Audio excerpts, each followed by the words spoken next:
हाय, तो इस part of video में आज हम जो है बहुत ही इंपॉर्टेंट वोकैब लेके आए हैं जो आपको डायरेक्ट इनडायरेक्ट स्पीच बनाने में या एक्टिव टू पैसिव वॉइस बनाने में, स्पोकन अंग्रेजी बोलने में, अंग्रेजी लिखने में या अंग्रेजी के अर्थों को समझने में आपको बहुत ही हेल्प करेंगे। इसमें हमने कहना की अंग्रेज़ी अलग अलग है। जैसे हम कहना की अंग्रेजी को एक ही, दो ही या तीन ही अर्थ मीनिंग ज़्यादातर यूज़ करते हैं, जैसे कि से, सेट, टेल, स्पीक, ऐसे करके हम यूज़ करते हैं। लेकिन यहाँ पर मैं कहना कि आपके अनगिनत जो है वो अर्थ होते हैं। तो इन अर्थों को हम लिटरेचर के अर्थ से या उनकी जो भाव होती है उनके अर्थ से हम इसको निकालेंगे। ठीक है, तो देखते हैं, शुरू करते हैं। देखिए, जो सबसे पहला वर्ड है वह आपका अनाउंस। स्पेलिंग हम बोलते चले जाएंगे और आपको भी देखते जाना है। स्पेलिंग है ANNOUNC। अनाउंस मीन्स होते हैं किसी घटना या सच्चाई को जनता के बीच रखना। ठीक है, कोई मान के चले घटना हुआ, अब कोई गवर्नमेंट है या कोई पब्लिक आदमी है तो वो क्या करेगा, उस चीज़ को बिल्कुल जनता के सामने अनाउंस करेगा कि ऐसा होने वाला है या ऐसा हुआ है। ठीक है, इसके बाद नेक्स्ट जो है स्टेट है, STAT। स्टेट का मतलब यहाँ राज्य नहीं होता, बल्कि स्टेट का मतलब साफ साफ व्यक्त करना। कोई चीज़ अगर आप साफ साफ बताते हैं तो उसको भी स्टेट कहा जाता है। ठीक है, इसके बाद नेक्स्ट है कन्फेस, CONFESS। कन्फेस मीन्स किसी गलत को स्वीकार करना। मान के चलिए किसी ने क्राइम कर दिया, किसी ने गलत काम कर दिया और उसके लिए कोई स्वीकार नहीं कर रहा है, तो वहाँ पे उसको स्वीकार करना चाहिए। तो अगर उस चीज़ को कोई व्यक्ति स्वीकार करता है तो उसको कन्फेस कहा जाता है। इसके बाद है गैस्प। गैस्प मीन्स होते हैं हाँफते हुए कुछ कहना। कोई व्यक्ति आया, बोल भी रहा है और हाँफ भी रहा है, ना तो वो सही से सांस ले पा रहा है, तो उस स्थिति में जब वो कुछ कहता है तो उसको गैस्प कहा जाता है, GASP। ठीक है, नेक्स्ट है कंप्लेन, COMPLAIN, कंप्लेन। ठीक है, कंप्लेन के मीनिंग है शिकायत या असंतुष्टि या परेशानी दिखाना। ठीक है, ये तो सीधा मीनिंग है। इसके बाद है मौन। मौन का मीनिंग होते हैं तुच्छ चीज़ों की शिकायत करना। मतलब कोई ऐसा चीज़ है जो आपके पसंद का नहीं है तो आप क्या करोगे, उसकी शिकायत करोगे, तो उसमें मौन आता है, MON, मौन। इसके बाद JOKE, जोक है। जोक मीन्स हंसी मजाक करना। ये तो बहुत ही ईजी वर्ड है, आपको पहले से ही मालूम होंगे। इसके बाद है प्लीड, PLEAD। प्लीड मीन्स होते हैं विनती करना। ठीक है, PLEAD, प्लीड मीन्स होते हैं विनती करना। इसके बाद होते हैं साय। साय मीन्स होते हैं लंबी सांस छोड़ना। ठीक है, मान के चलिए आप परेशानी में हैं या आपके मन में कोई ख्याल आता है और आप अचानक से लंबी सांस छोड़ते हैं, उसको शो करने के लिए, उसको बताने के लिए, तो यहाँ भी कुछ ना कुछ आप बोल रहे होते हैं। इसके बाद है अटर, UTTER। अटर मीन्स होते हैं अपनी आवाज़ में ध्वनि बनाना। मान के चलिए कि किसी के बारे में कुछ कहना है, तो अगर हम बोलते हैं अपनी आवाज़ में तो क्या होगा, यहाँ पे वो अटर कहलाएगा, UTTER।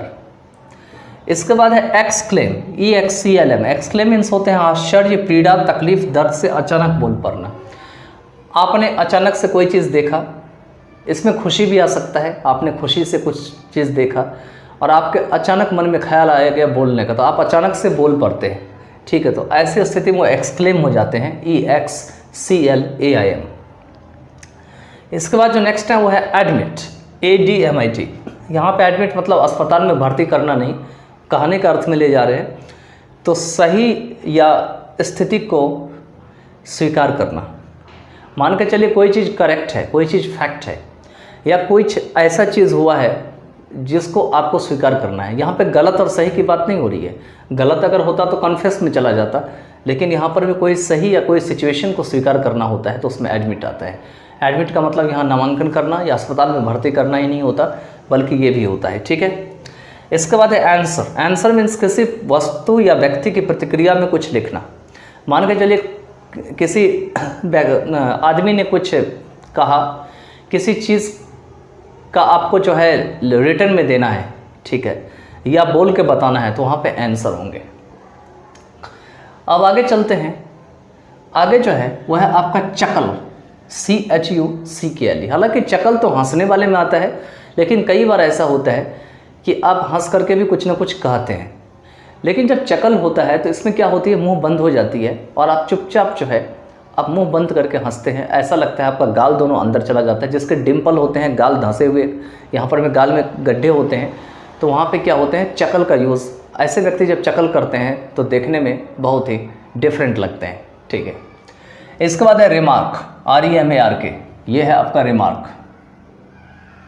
तो रिमार्क का मतलब होता है टिप्पणी या उल्लेख के करके कुछ कहना, टिप्पणी या उल्लेख के कुछ कर, यहाँ पे लिखा हुआ है, ये होना चाहिए ऐसे, टिप्पणी या उल्लेख करके कुछ कहना। मान के चलिए आपने कमेंट किया या आपने मेंशन किया और ऐसा करके आपने कुछ कहा, तो उसको कहा जाता है रिमार्क। इसके बाद है एक्सप्लेन, बहुत इंपॉर्टेंट वर्ड है, कई बार आता है।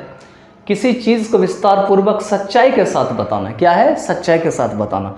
मान के चलिए हमारे पास अलग अलग सोर्सेज से नॉलेज है, तो हम क्या करेंगे, जो चैप्टर हम पढ़ा रहे होते हैं उसको केवल जो चैप्टर में लिखा हुआ होता है उतना ही नहीं बताते हैं, बल्कि अलग अलग सोर्सेज से हम क्या करते हैं, इन्फॉर्मेशन को इकट्ठा करते हैं और हम स्टूडेंट्स को या किसी व्यक्ति को एक्सप्लेन करते हैं, बताते हैं, तो उसको एक्सप्लेन कहा जाता है।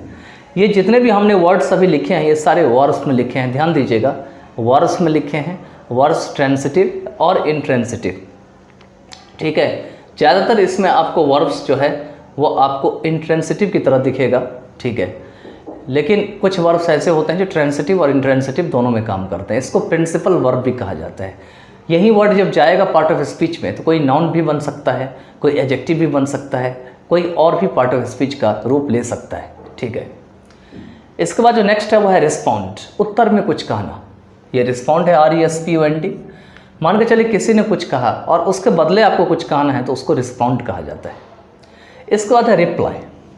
अब रिप्लाई और रिस्पॉन्ड में क्या फ़र्क है, किसी ने कुछ कहा, ठीक है, तो किसी के कहे हुए चीज़ को उत्तर देना। मान के चलिए सामने कोई व्यक्ति खड़ा है और वो कुछ कह रहा है, तो उसके बदले हम अगर उत्तर देंगे तो क्या होगा, ऐसा लगेगा कि लाइव हमारा बातचीत चल रहा है, तो उस स्थिति में आपको रिप्लाई आएगा, नहीं तो इसमें रिस्पॉन्ड आएगा, ठीक है। सपोज करिए कि आपको किसी ने कॉल कर दिया या आपको किसी ने कुछ लिख के भेजा और आपने क्या किया, रिप्लाई में कुछ नहीं दिया, अभी तुरंत के तुरंत, तो ऐसी स्थिति में रिप्लाई आएंगे। लेकिन अगर उत्तर में आप कुछ लिखते हैं या कुछ कहते हैं, तो ऐसी स्थिति में खास करके लिखना नहीं, रिस्पॉन्ड में ज़्यादातर जो है आपको कहना ही आते हैं। मान के चलिए किसी ने कॉल किया आपको और आप उसको उत्तर नहीं दे रहे हैं, तो वहाँ पर में ऐसी स्थिति में ज़्यादातर रिस्पॉन्ड ही आता है, ठीक है। इसके बाद है शॉर्ट। शॉर्ट के मीनिंग होते हैं दुख से जोर से चिल्ला पड़ना, अचानक से मतलब चिल्ला उठते हैं किसी के ऊपर, चीख उठते हैं, तो उसी को शॉर्ट भी कहा जाता है। हालांकि और भी वर्ड होते हैं इसके, जैसे स्क्रीम होते हैं। तो आगे है आपका मेंशन।